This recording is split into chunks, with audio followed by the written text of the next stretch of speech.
after a year off thanks to the pandemic, we are back. Looking back on 2021 and a little prognostication on what 2022 may bring. The old and the new. It's our year-end review on inStudio.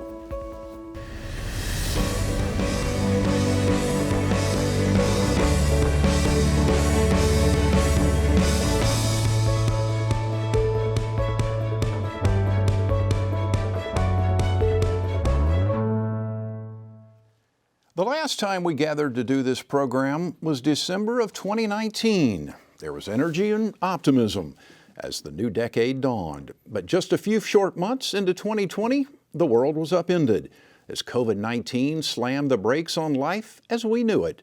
The world was forever changed.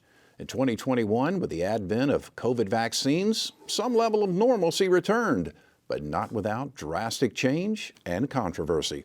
Our guests are journalists who cover and report the stories that matter. While COVID was the headliner, it wasn't the only big story affecting our community, state, and nation. We'll look back on 2021 and do a little prognostication about what we may expect to see in 2022. Rick Outzen is a bit of a media juggernaut. He is the owner and publisher of the Inweekly newspaper and the must-read Rick's blog. He is also a published novelist, and now he is back on the radio. His morning show, Real News, airs weekday mornings from 7 a.m. until 8:30 on WCOA radio. Dave Dunwoody has covered Northwest Florida since 2002. Over the years, he has held a variety of positions in broadcasting, including being Alabama Bureau Chief for United Press International. Dunwoody is currently a producer and journalist at 88.1 WUWF Radio, our NPR member station. Lisa Nellesen Savage is the executive editor of the Pensacola News-Journal, a position she's held since 2014. She has over 2 decades of journalistic experience, 17 of those being in executive management. Tom Ninestine is new to our panel, but certainly no stranger to Northwest Florida. From 1998 to 2016, he worked at the Pensacola News-Journal, holding several positions over that time, including Metro and opinion page editor. Since 2019, Tom has been managing editor at WWF 88.1 FM. Andrew McKay, host of Pensacola's Morning News on News Radio 92.3 FM, has joined us in years past, but due to a scheduling conflict, he was unable to make it this year. Just wanted to throw that in there. Didn't think we'd pushed Andrew out. So anyway, thank you all. Welcome back after a year hiatus due to COVID. I guess the big question is, what do you think the biggest effect has been on our community because of COVID? Well, I think that this has got to be the longest year ever. Mm-hmm. I mean, it's hard to believe that Biden's only been in office for not even a year, and that we've seen the division, the divisiveness on the national level come into our community, which was, I think, what we feared 2 years ago, and we've seen that politic happen here.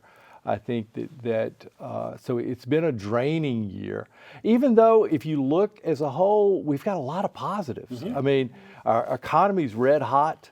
We've got ST Aerospace expanding. We have got downtown booming. We've got issues with it as far as affordable housing and that, but all those are great things, but it still feels, unsettled. Yeah. And I think that still stays with us. And Pensacola is following the national trend also. This will change how a lot of companies will do business probably forever, because people now work at home. They can get their work done at home thanks to the technology. You don't have to be in an office or a cubicle. You can just do everything on your computer, in your house, in your home office.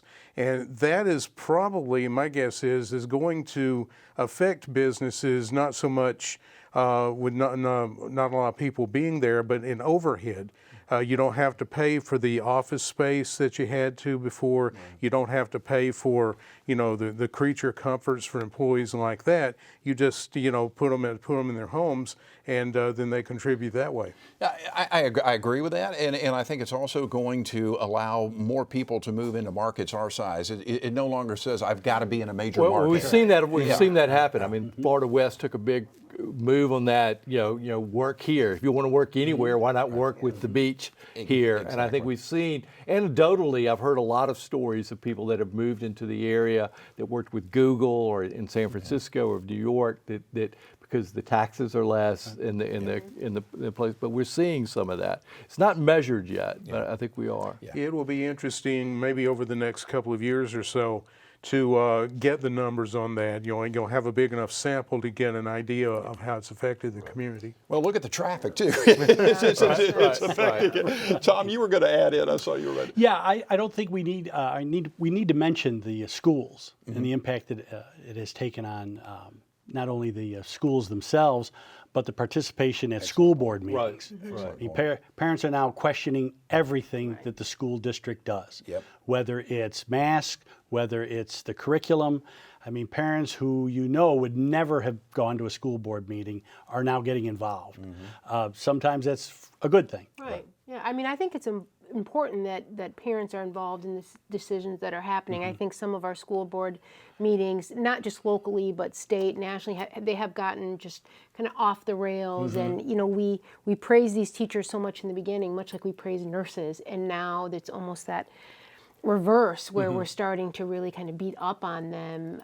And I don't think that's because of anything that's happening locally so much as discourse at a national level. I'm concerned that people will run on an anti-mask campaign, but there's so many other things that school board members have to do. And that's scary because the lawmakers right now are looking at making school board races partisan to where you're going to run because you're part of a party. And we've never done that. It's always been bipartisan. And typically, locally, over the years, is that even though you run for county commission on a party hasn't been a play in our politics, and it's starting to happen. The other thing that even as divisive as the vaccine has become and masks have become, our community has done well. I was looking at today, the CDC, we've got 71% of our community that's 18 or older that have at least gotten one shot. 61% have completed their series. So it's a small group that is stirring up the pot while the rest of the community is recognizing the need to get vaccinated, the need to protect your family and your loved ones. And so it's odd that the other thing is we have a vocal minority that is stirring the pot and a governor that plays to that crowd. And we had a presidential, and the incumbent, Donald Trump, played to that crowd. They don't win elections. And whether DeSantis can win the election with this will be different, but it's the general public is different from what we're getting from some of our politicians. And it puts us in a very hard spot as journalists, because we all known for years that the more you give attention to something, the more that it's going to just kind of blow up. And we've tipped the scales a little bit now, where we've given a lot of attention to that very small minority. And it seems as if it's a much larger issue or discussion happening in our own homes when it's truly not. Right. I want to ask this question for all of you. You talk about the mask. You talk about Governor DeSantis, and he took a stand on that. Why do you think? I mean, couldn't he just have easily have pushed that off and said, let's let the local communities make that decision? I mean, do you think that was a good political gamble for him long term? I mean, he could have said, hey, if Escambia County doesn't want masks, that's fine. If Palm Beach County does, that's fine too. I mean, from a political standpoint, I would have thought that would have been the safest way to play it. Well, it depends on, I was going to say, it depends on if you're talking about politically in Florida or politically on a national scale. Because on a national scale, that could really play into his favor. We've seen candidates that kind of came from out of nowhere that have, really gotten the limelight. I mean, did people nationally know Governor DeSantis's name 2 years ago? I don't know that they did. But when he started, saying those very provocative things, that's when national media, he really started to get some attention. And I think he wants, if maybe not all, but a good portion of Donald Trump's voter base in case he decides to make a national run, or he gets put on the ticket for 2024. He feels, I would imagine, that it's very important that he follow and for want of a better word, parrot Trump in these policies, because that's what works with this particular group of voters. Well, what's scary, though, what we're seeing is home rule is becoming less and less. If we elected Grover Robinson as mayor, we have elected a council.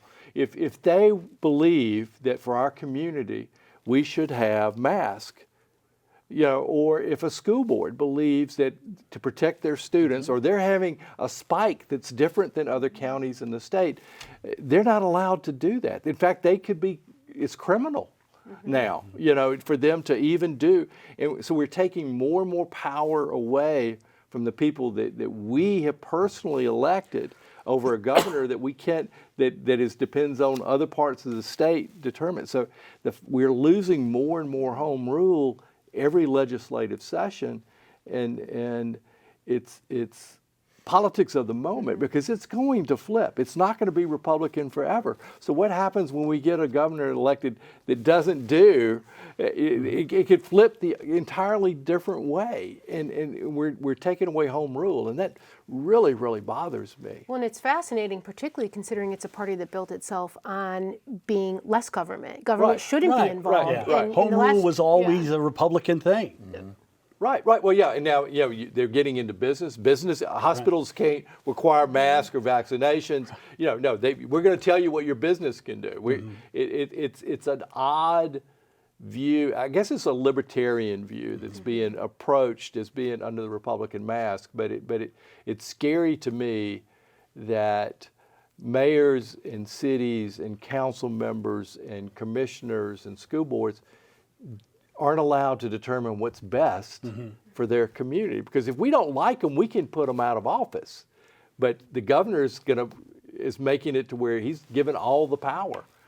It's scary. It's scary. And I think at some point, if they keep on with this and pushing the outside of the envelope, I think at some point they're going to cross over into constitutional territory. First Amendment or like that, and then that's when the lawsuits are going to begin to push back. So the other side of the coin is we're reporting a lot of very young people to these courts. Now, it hasn't worked. I mean, fortunately, the judges are being, we have judges that are being judges and judging by the law, but it's still, it's frightening to see. There's a feeling that there's no way to battle this. The other side of the coin is you talk to people in California and places like that, and they say, hey, this thing's gone way too far, as far as pushing the mask issue and things like that. So there doesn't seem to be a balance from just the anecdotal, whoever thought mask would become such a rallying cry on both sides? I mean, I don't know. Before we leave DeSantis, what do you think the chances are? I mean, I'd be willing to bet you lunch that he'll run for the Republican nomination. After everything I've seen so far, it looks like he has a better than break-even chance of being reelected governor before then. And then that is really going to, I think, if he does get reelected, that's really going to solidify any plans he may have for 2024. But you've still got that 800-pound gorilla at Mar-a-Lago that hasn't made his mind up yet if he's going to run again. And I think just about the entire Republican Party is waiting on him to announce his decision before everybody can jockey for position for the other elected offices. You guys have any thoughts on it? I think anytime you have a Florida governor with national name recognition, they're immediately presidential timber. Yeah, there are just some states that are like that. Yeah, Bob Graham was that way when he was governor. Sure. Yeah. And does Trump run? And I know we're jumping way out ahead, but I couldn't help but ask the question. You think he runs? Oh, I do. Do you? I think his ego needs to be fed, and he needs to right what he sees as a wrong. Well, a lot of people need to stay out of jail. So they need him. They need him in office for the pardon power. And he's 75 years old and not in the best of health. Right. So you've got to factor that in too. That's not a slam on him. It's just a fact that he is that age and he's overweight. And from all the reports I've seen, he's not going to live till he's 200 years old. He's going to have to deal with that? I think the interesting thing about DeSantis is he has taken what Rick Scott did. When Rick Scott was governor, Rick Scott ignored newspapers. He ignored the media. He never did an editorial board. You have a press conference. He was going to give you answers that he wanted, not answer a question. DeSantis does daily press conferences. So he's immediately in the media every day. And because of the way the news cycle works, he gets in unquestioned. And then the media catches up later with editorials, with other to say, wait, this didn't quite, it's like the Garcon Point. We got an announcement, we're going to get the toll rolled down. 8 months ago. Doug Broxson is crying, he's so happy, and everyone is cheering, and the band is playing, and the toll has not changed. No. But that was, he got the news blip of the day. So he's controlling the daily news stories, much as Trump did. And so he's got, it's a certain amount of brilliance to it. We now in a world where the politicians no longer care about how we cover them. And the public is searching. I think they still listen to us. They're still caring on what we have to say, and we still have influence.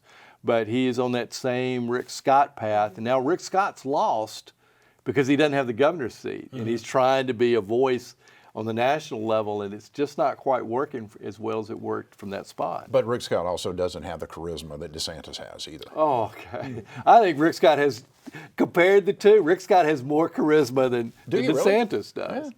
Oh, interesting. That's the difference between chalk and milk. Right. Maybe so. I don't know which one's whiter. And which one? Either one. Rick Scott DeSantis is a manufactured personality. He's a bully. He does, but Rick Scott just worked his way through it. So he has better handlers, and they both have a certain mystique that's built around them because of, they can raise ungodly amount of money because they take care of their supporters. You mentioned Grover Robinson a few minutes ago. Were you surprised that he announced, hey, I'm not interested in running for mayor again after one term? I was surprised when he made the announcement on the Monday I was on vacation. I told him the next week, I saw him, I said, you couldn't wait a week. But no, I'm not that surprised given all of the criticism and all of the flack that he's taken, because he's not, wishy-washy politician. He makes a decision on something and he says, okay, here's what I want to do. He may have to get the council in on it, but this is what his plan is going in. And he's caught some flack over it, and I guess he finally realized that, this, I don't even know if this is worth it anymore. I don't know if I can get anything done with the flack that I'm catching and battling the city council and everything else. So I think he's, in a way, maybe he saw a lot. Yeah, I agree. I wasn't surprised. I was just surprised he announced it so soon. I thought it's a long time to be a lame dunk, but I think it was that the council was clearly not in step with him, and at that point, it just became nothing that he could do could ever really go through when you had a council that was going to fight you, and it was clear that that wasn't going to change. Yeah, it's been a rough term for him. Yeah. I thought he handled the pandemic well. His weekly updates about hospitalizations and really linking the public to what's going on in the hospitals as far as the percentage of ICU beds that are available and that kind of thing. He provided an awful lot of information. I agree with Lisa that if you're at odds with your council, it's an uphill battle all the time. Yeah. And to expand on what Tom just said about the transparency of the administration, we have the weekly morning with the mayor. He goes up there. He gives us at least 45, sometimes even longer minute news conference. He goes through everything, answers questions, does everything. It was a refreshing change from the previous administration when you started having to look for, Ashton Hayward's picture on a milk carton because you didn't know where he was. Yeah, I was impressed that he kept his commitment that he would do that. We just honored him with the Civicon Award earlier this week because he said he'd do it, and not only did he do it, he truly will answer any question. Right. He doesn't always have the answer, and he'll keep talking, and sometimes they have to go back behind him and correct him, but that's okay because it's a quick correction. And he's willing to talk about it and not hide it. And I think that even during COVID, when they were remote, he didn't look for an excuse to end those, and that was impressive. No, and he's very approachable and always will pick up the phone. I hate to see him go because I feel like he's stabilized city government to where now they've hired well. The first time we've ever gone out of the Pensacola Police Department to find a chief. The hires have been good. The stability of government. They've dealt with all government's dealing with is trying to find people because jobs are so competitive now. But he's done a really good job. I hated to see him do it.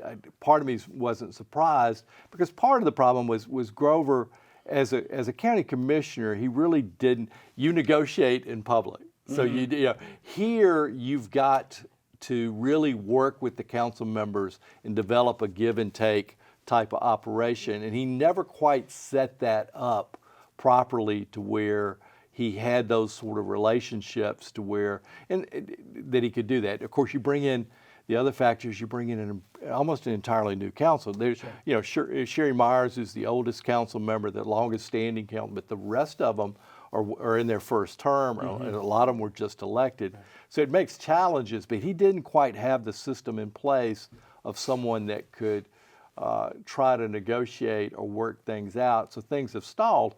But on the other side of the coin, they've taken on climate change, they've taken on homelessness, they've let the people run the enterprise accounts to where the port and the airport are successful. He hasn't shied away from any, and he took COVID when, you know, the county was not, had a different politic, and he was willing to step up and put in rules that got pushback. So I hate to see him go because I feel like we've got that stability, but him leaving, city government is at a level that it was before that we had 10 years ago, and that's good. It's organized and well done. And he always struck me as this happy warrior. Has anybody here ever seen Grover in a bad mood? That's right. I have. I mean, I've seen him frustrated, certainly, Well, yeah. but I don't think just generally walks into a situation.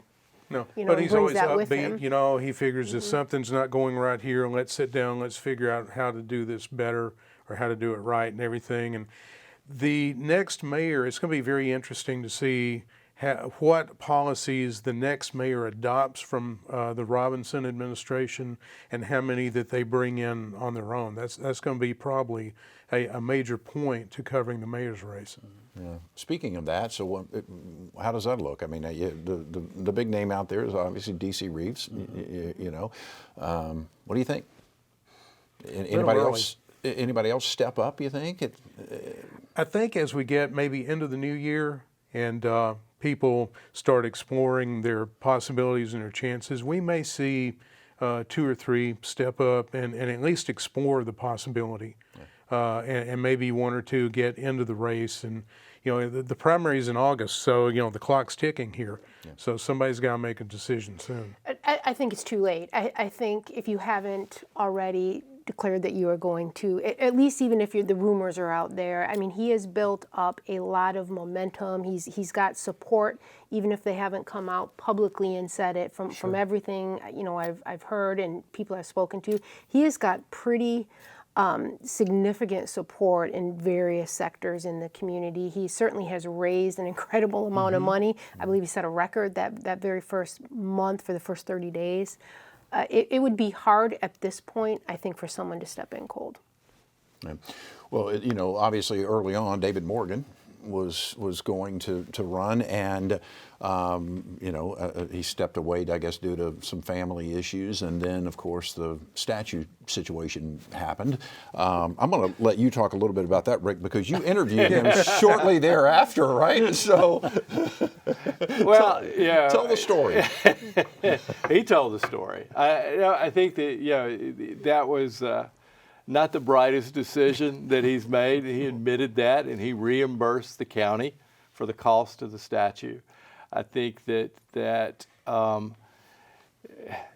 it's hard to believe, knowing how the command staff works at the sheriff's office, that he did that. He took a picture of himself ordered it, signed the check, and no one else knew about it. You know, so it's kind of hard to believe that all of a sudden it just appeared and everyone was surprised.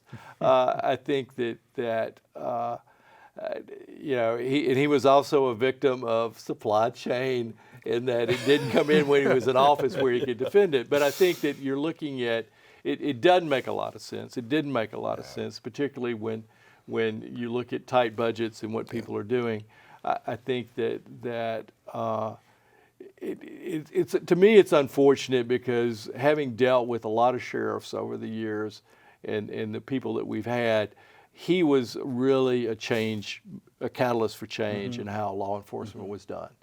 And to see that this sort of tarnishes his legacy to some extent is hard to take, because we look at how much professionalism and what they did. But it's, you know, so that to me was hard. But we were able to get him and get him on the air and talk about it. And you know, he had his reasons for why he thought it was good. But at the end, he admitted that, you know, that it really probably wasn't the best idea and that he reimbursed the taxpayers for it. I don't know where it is right now. I think it's still at the sheriff's office. Maybe over with a Confederate one. It could be. But I do like, though, they made a second statue that's kind of been lost in all this, a statue that honors the K-9 unit at ECSO. Now, I think a lot of people liked that. Yeah. And I don't know if that's on display or not, but that was something worthwhile. Interesting. Speaking of new players, I mean, obviously Sheriff Simmons, Chip Simmons, you know, came in as the new sheriff, and then also, you know, Michelle Salzman, since the last time we talked, was elected for the House seat, you know, against Mike Hill, and talk about that a little bit. I mean, was that a surprise to any of you? I think it was a shock. If you consider tradition, it is extremely difficult to overcome a sitting incumbent, even if that person is not popular. For Salzman specifically, that very difficult to do that. I know the polling early on showed that it was near impossible, and she just, I don't know that I've met someone who works harder. Yeah. I mean, she is from as long as I've known her, long before she had political ambitions. This was a woman who would. She was almost a professional volunteer. She was at every event. She was never asked for anything in return. I was surprised when she announced she was running. I didn't see that, but as soon as she did, she threw her entire self in it, and you saw that polling go up every single month, more and more. I still think we were all shocked that they could do it, but I think it's a positive sign for any community that you can. Bring someone in new, and that you don't always have to, you know, that scared a lot of it, you know, newcomers away, knowing that you couldn't beat the incumbent. So who knows, he'll run in the future for different roles. I think the last time we saw something like that happen was when Grover beat Tom Banjanin for county commission in 2004.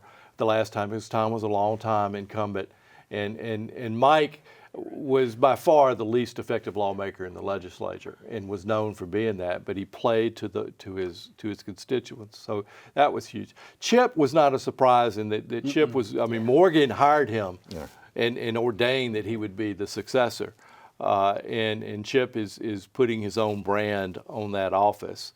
I think that wasn't a surprise, and you know, he's a career law enforcement officer, has worked corrections, Pensacola police chief, SWAT, so he's bringing a certain amount, a level of expertise probably we haven't had in that office that has that deep of an experience that he has. So that is but you're right, he is a new major player on the stage, and their community outreach has been impressive. The Blazer Academy, what Ronnie Rivera is doing for him, Delarian Wiggins are doing, and if we're going to make a dent in the crime wave that we've got and that we've had, that is how we're going to do it, is building relationships in the community, and they've started doing that. I'd like to see more diversity at the command staff. I'd like to see, you know, that they do their hiring a little bit differently. I think that would be helpful. I think Pensacola Police Department with Eric Randall is impressive. our first, well, he's our second, black police chief, but he's coming from out of town with Pensacola roots. And if any department needed fresh air, it was Pensacola Police Department. And I think it's really made a difference. Especially at a time across the nation where the public trust with the police is really at a boiling point. Right. And to have those outreach things in the community, people go and they'll say, geez, cops aren't really that bad. Right. They're giving out barbecue, they're giving away bicycles, they were at my kid's school. I had Chip on my other program, Conversations, and we sat down and spoke for about 30 minutes. And if you have an opportunity, it's on YouTube or WSRE.org. But I think it really gives you a sense of what he's all about. And I think, he's from the area, he's from the community, grew up here, went to high school here.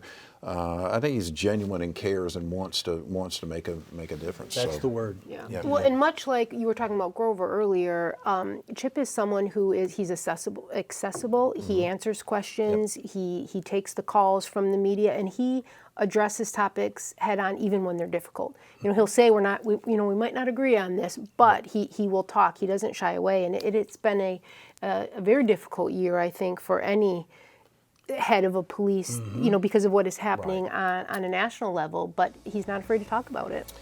We'll take a real quick break here for about 30 seconds, and then we're going to come right back and continue our year-end review show. You're watching In Studio on WSRE Television, PBS for the Gulf Coast.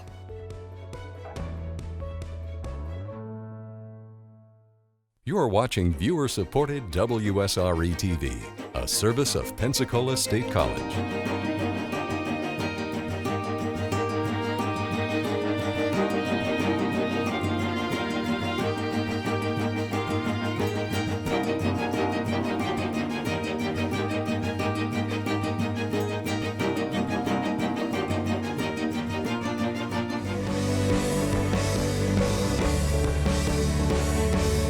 Welcome back. This is In Studio on WSRE Television, PBS for the Gulf Coast. We are discussing the stories that defined 2021.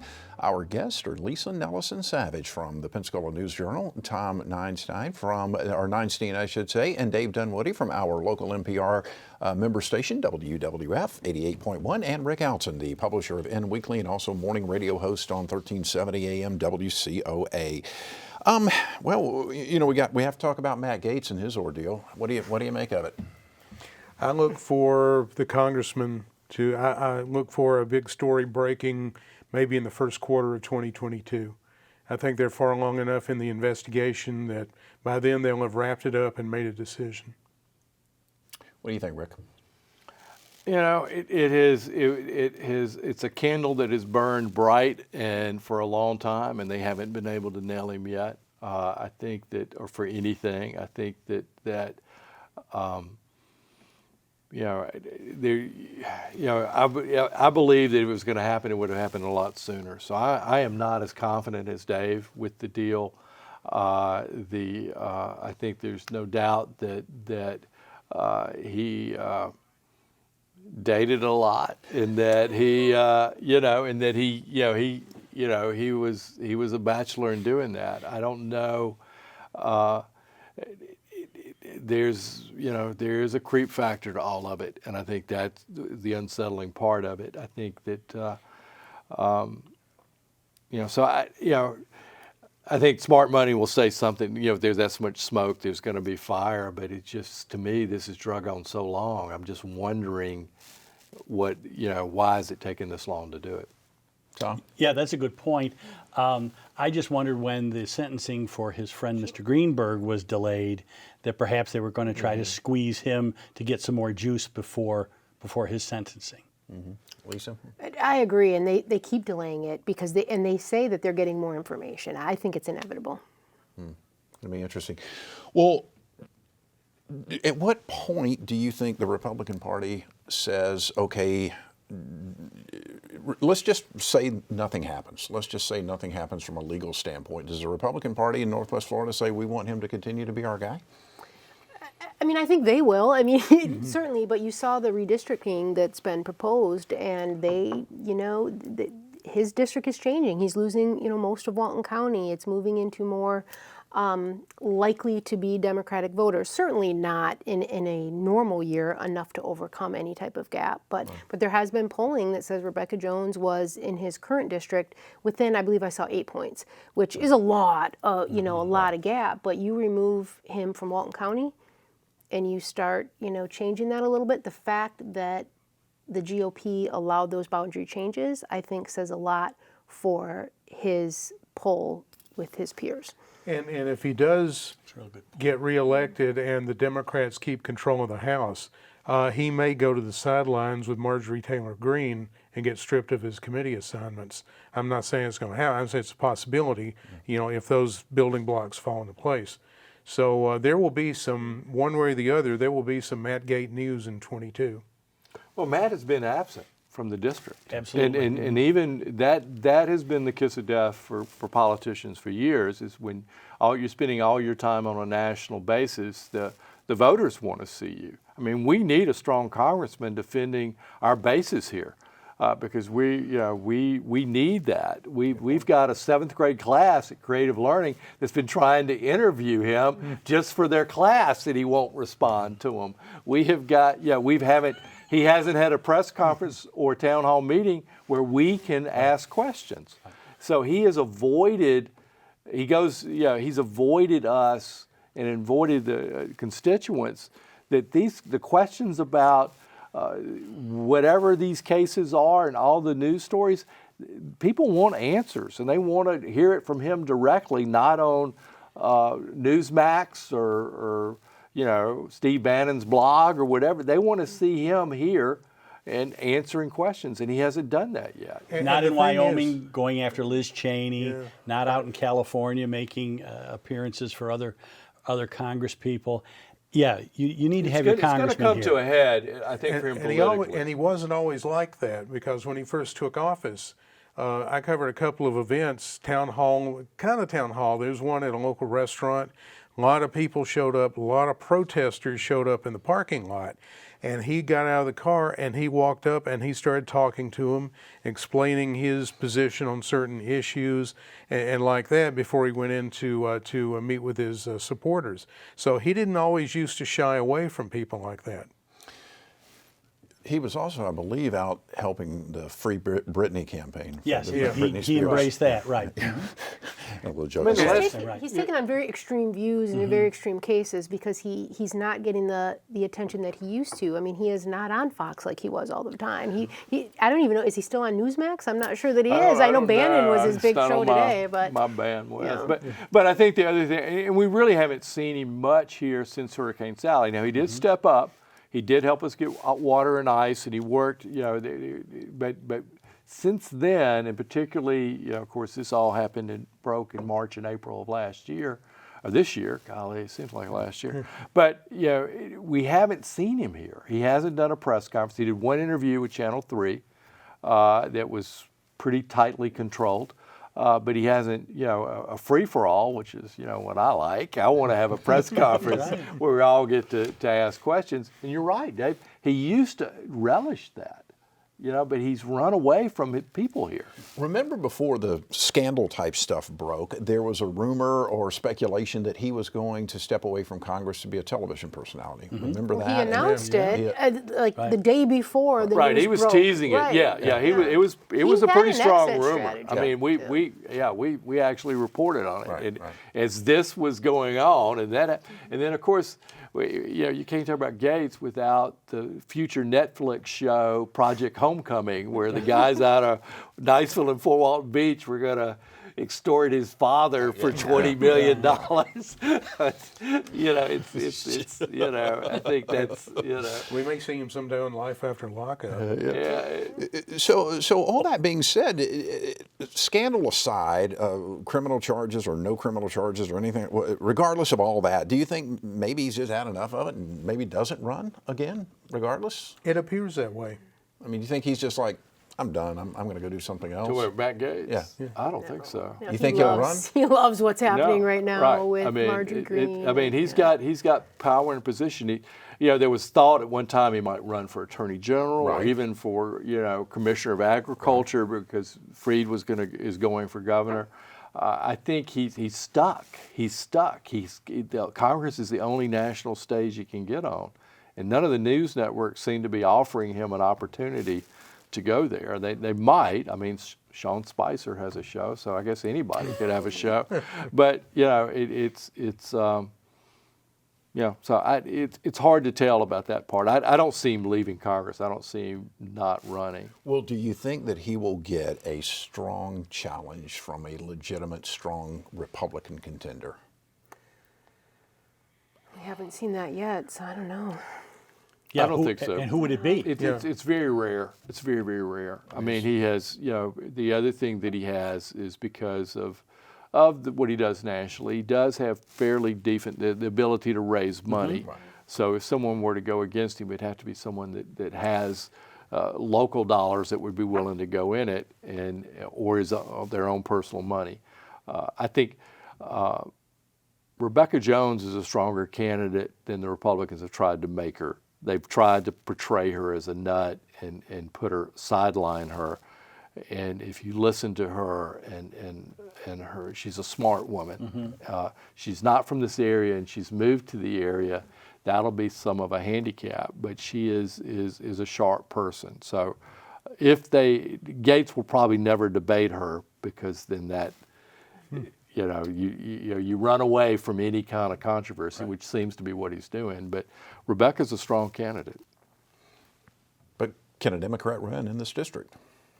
I've always said that if a Democrat has a chance of winning in this district, they have got to be what I call an Earl Hutto Democrat, who was congressman. Sure, Congressman. Yeah, Earl Hutto Democrat to me is fiscally conservative, socially moderate, and very strong on defense.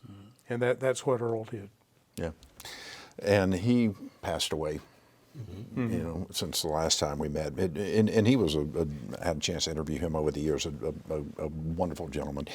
Other folks who have gotten in trouble this year, we can think of Ed Gray. Was that a surprise out of left field? I think that was more surprising than Matt Gaetz, certainly, but it was shocking, and it was a very quick. In that case, you did see people immediately step away and say, this is not something that we can tolerate. Yeah. Let's talk a little bit about some great personalities in our community that we have ended up losing over the past year, or even year and a half and 2 years. And the first name that comes to mind is Fred Levin, who has really made a tremendous mark on our community. And I'll get you guys to kind of talk a little bit about his legacy. I'd say his legacy is the law school at the University of Florida that bears his name, and also his involvement with the tobacco lawsuits. He was one of the few lawyers when that got started who just wasn't afraid to jump in with both feet. He saw a wrong that needed to be righted, and he followed through. I love Fred.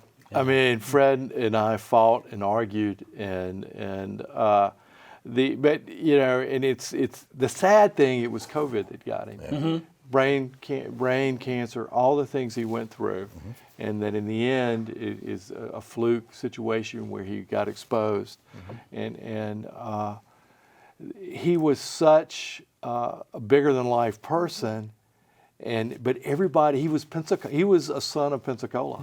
He walked down the street and everybody, Mr. Levin. I mean, he had that touch about him that everyone felt like they could approach him. He was always a kind person. I mean, in quotes and things, he could be in a fight, he could be aggressive, but really was always really kind. And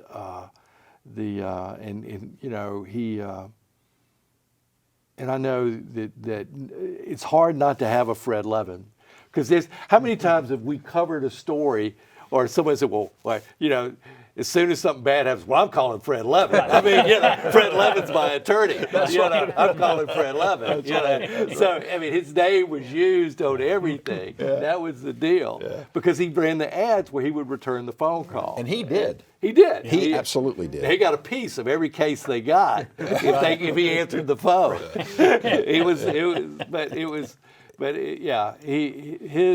it's hard to have a Pensacola without a Fred Levin. Yeah, he's on our Mount Rushmore. There's no question about it. It's hard not to have him. And you think of all the money that he, has donated. You mentioned University of Florida Law School, truly, but also the University of West Florida and IHMC and the Gulf Coast Kids House. Well, the Y, the downtown YMCA, Y. The UWF football team. When you think back, they've gone to 2 national championship games in their history, and Fred Levin was a major part of forming that program.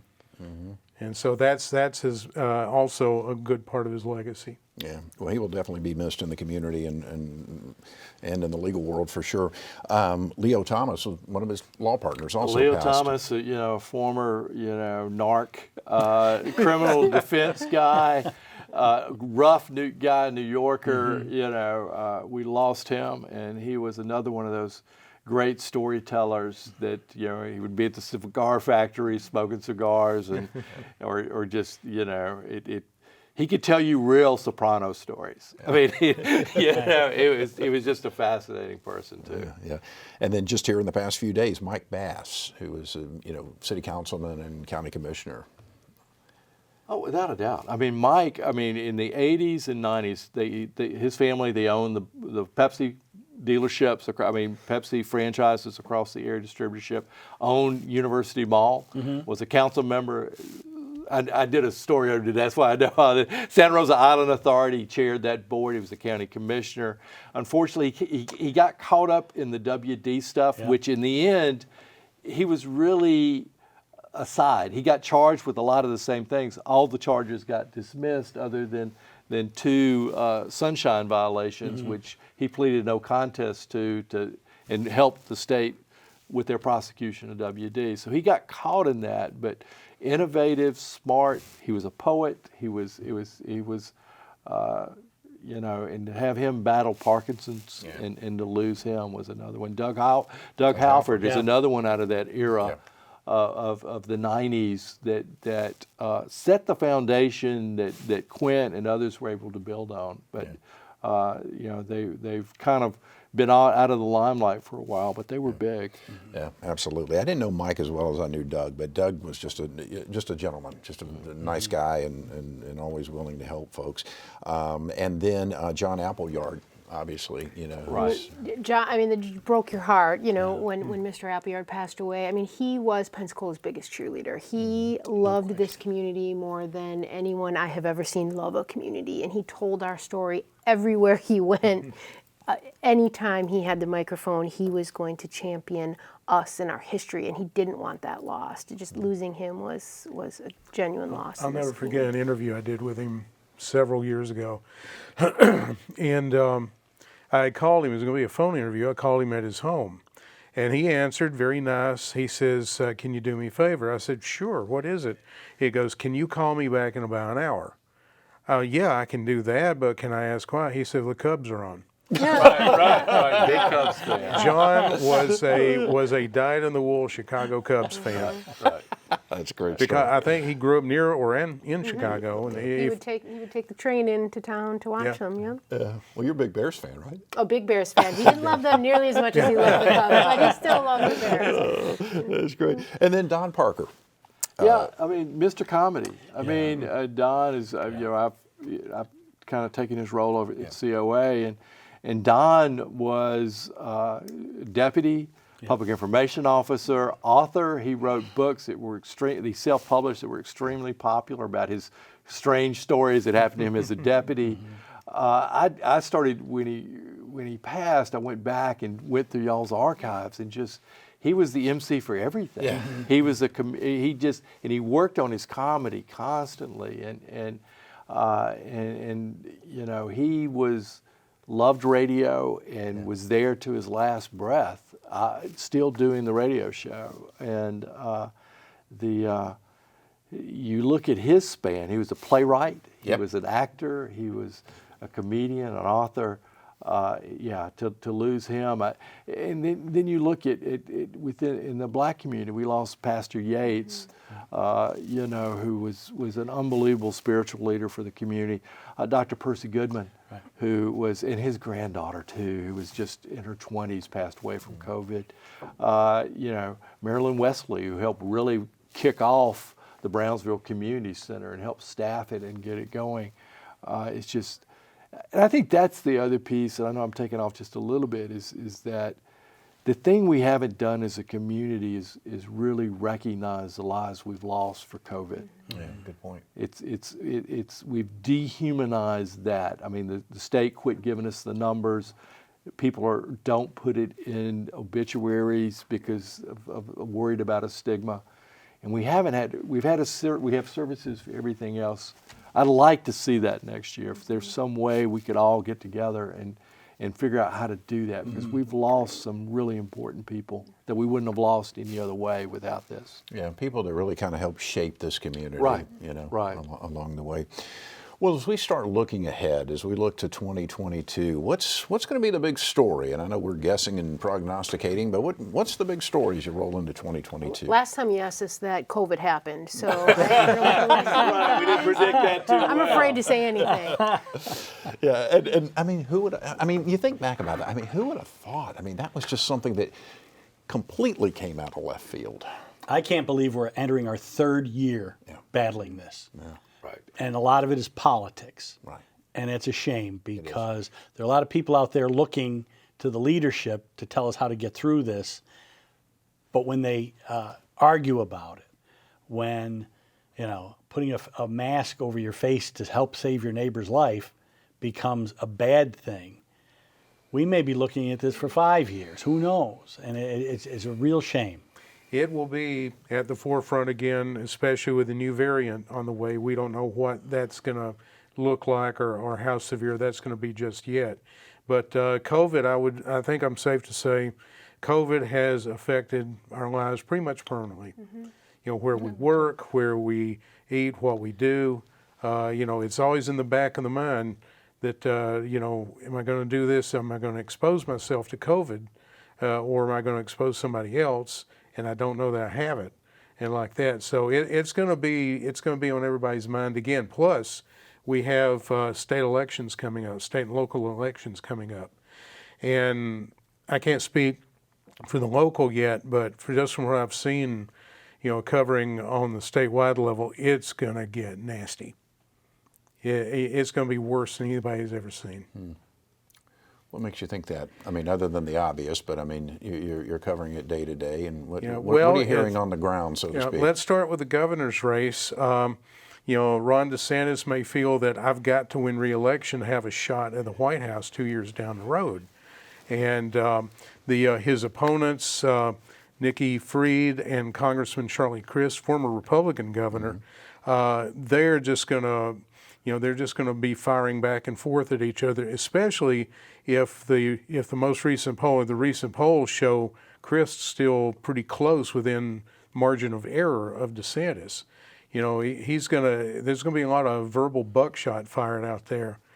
And I don't think it's going to come down that far to the local level. The mayor's races here, since I've been here, they've been lively and robust, but they have always had a touch of class, a little bit of constraint, sticking basically with the facts and not getting personal. So we can look forward to that. Maybe the local races, for the most part, won't have the vitriol that the state and federal will. Not the race, perhaps, but I think what we're seeing at these meetings, whether it's school board or commissioners, Escambia or Santa County, it's ugly. It is very ugly, the way they're talking to each other, the way they're talking to their constituents, their personal blogs, their Facebooks. It has gotten to an acceptable level to people where they're willing to overlook that because it's everywhere. So I agree. The last election we had, I was very pleased that factor hadn't really, for the most part, trickled down into the election itself, but it certainly is happening in those rooms. I've got about 3 minutes left, so I'll get kind of each one of you get just a final thought, and go ahead, Tom. No, Lisa's right. I think there's some local anger out there that residents don't feel they're being heard. And that the commissioners and the people who go and speak to them, they're talking past each other. And there's issues in Santa Rosa with roads and with flooding, and they don't feel like they're being heard. I don't think I'd want to be an incumbent on a ballot this year or in 2022? Rick? I think next year's the year we're going to have a conversation about race. I think that the T.T. Wentworth has pulled back an onion, and we're realizing that a lot of the problems that we have today in the community that deal with poverty and or have roots in decisions and how things were done in the 20s and 30s. And we're going to, we've got an H.K. Matthews that can tell us what it was like in the 60s and 70s. And I think we're going to have to listen.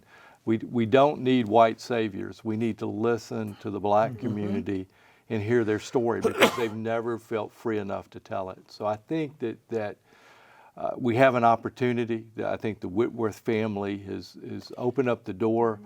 The university is ready, but it's not about apologies. I think it's really going to be about listening, and I think we've got to understand our entire community. And I think so.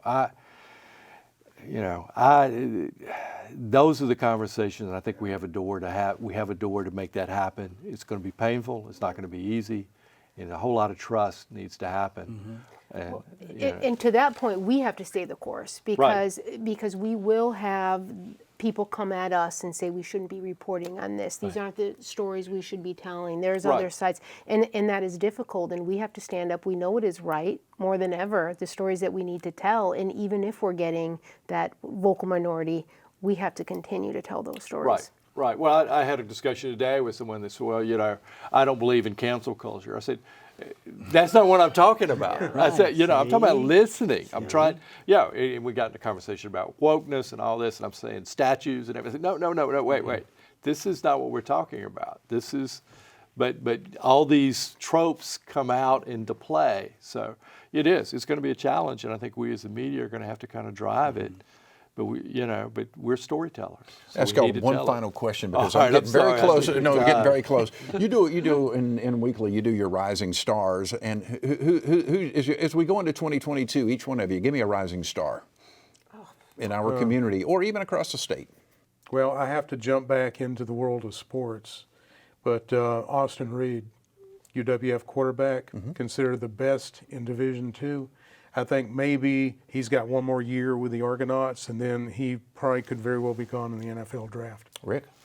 I'm going through the nominations right now and working through it. So it's, I think that Tanande Broughton, City Councilwoman, is a rising star. She is connecting Pensacola with Black history.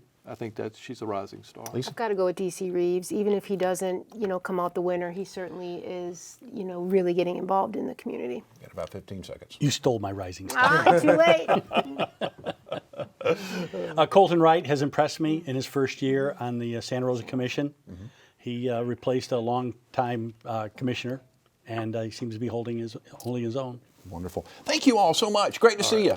Great to see all of you. Great to be back after Glad to see COVID. the band's back together. Yeah, that's right. Well, we have been looking back on some of the big stories of 2021 and also looking ahead at what we may see in 2022. Our guests have been Dave Dunwoody, producer and journalist at 88.1 WUWF Radio, Rick Outzen, the owner and publisher of Inweekly newspaper and also Rick's blog, as well as hosting the radio show Real News with Rick Outzen, weekday mornings on WCOA 1370 AM. And the new kid on the block joining us for the first time, Tom Ninestine, the managing editor at WUWF 88.1, and of course Lisa Nellesen Savage with the Pensacola News Journal executive editor. I left that off the teleprompter. It's a good thing I can ad-lib. By the way, this program will be available soon online at WSRE.org as well as on YouTube, so please feel free to share. I'm Jeff Weeks, wishing you all the very best. Thank you so very much for watching. Take wonderful care of yourself, and we'll see you again in 2022.